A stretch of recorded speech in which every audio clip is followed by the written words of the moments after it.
voilà déjà arrivé au 7e aspect du fruit de l'esprit, tel qu'on le trouve toujours dans la lettre écrite par Paul aux Galates. La fidélité. Nous pouvons être fidèles à des idées ou nous pouvons être aussi fidèles à des personnes. Commençons par les idées. Ce mot est piégeant. N'avons-nous pas déjà entendu cette expression « il n'y a que les imbéciles qui ne changent pas d'idée ». En effet, la fidélité à une idée peut être très dangereuse. Elle peut mener à l'obstination, elle peut bloquer toute adaptation à un monde qui change très vite. Elle peut mener à un dialogue de sourds, notamment dans le dialogue intergénérationnel.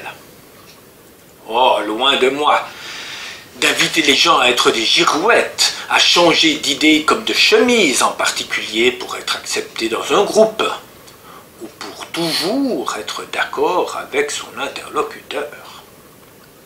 Nous avons besoin de bases, nous avons besoin de lignes directrices afin de ne pas tourner en rond et afin d'avancer sur la route de la vie. Afin aussi de dialoguer de manière enrichissante pour l'un et pour l'autre. Mais attention, la fidélité indéfectible à une idée est monodirectionnelle. L'idée domine et l'homme peut en devenir esclave. La fidélité à une personne peut être autre chose. Nous trouvons des fidélités réciproques, des fidélités bidirectionnelles.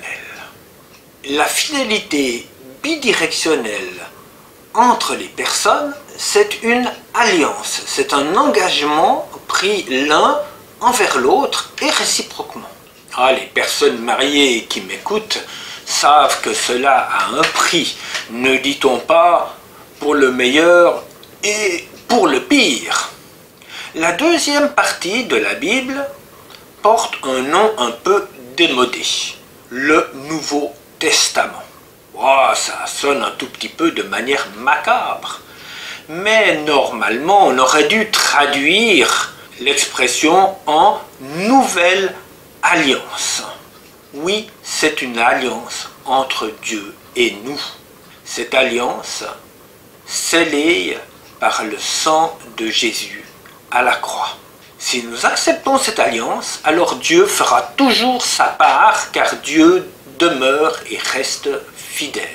De l'autre côté, continuons à inviter le Saint-Esprit pour qu'il produise en nous toujours plus de fidélité envers Dieu. Bonne journée!